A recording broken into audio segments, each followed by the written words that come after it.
Саляму алейкум рахматуллахі ва баракатуху.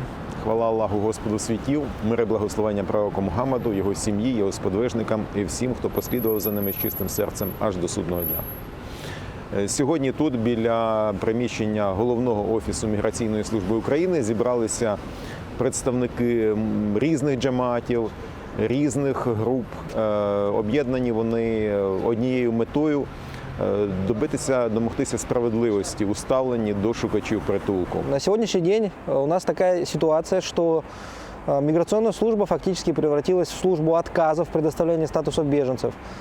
Как это происходит? Любое заявление, которое не гражданин Украины подает в миграционную службу о признании статуса беженца или лица, требующего дополнительной защиты, оно игнорируется, то есть либо на этапе оформления документов он получает отказ, либо после собеседования получает отказ. Этот отказ мотивируется тем, что у заявителя нет оснований для получения статуса беженца, несмотря на то, что заявитель представляет и предоставляет миграционной службе документы и бумаги, свидетельствующие о его преследовании в стране происхождения. Это может быть протокол обысков, это может быть постановление суда, это может быть постановление суда об избрании меры пресечения или заочно, или о возбуждении уголовного дела, привлечении к ответственности и так далее.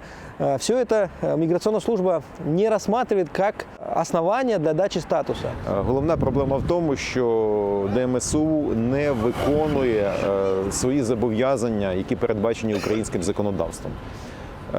Ігноруються документи, ігноруються фактичні підтвердження того, що люди переслідуються у себе на батьківщині з релігійних і політичних мотивів.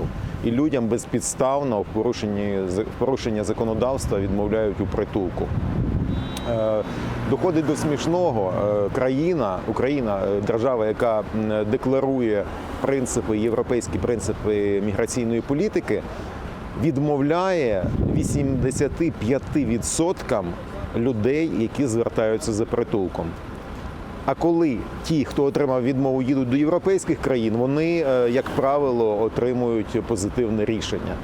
Тобто українській владі треба визначитися, або вона чітко каже прохачам притулку потенційним: ми приймати нікого не будемо, або вимоги дуже жорсткі, ви до нас не їдьте, і люди не будуть витрачати час і гроші, а будуть шукати притулку де-інде.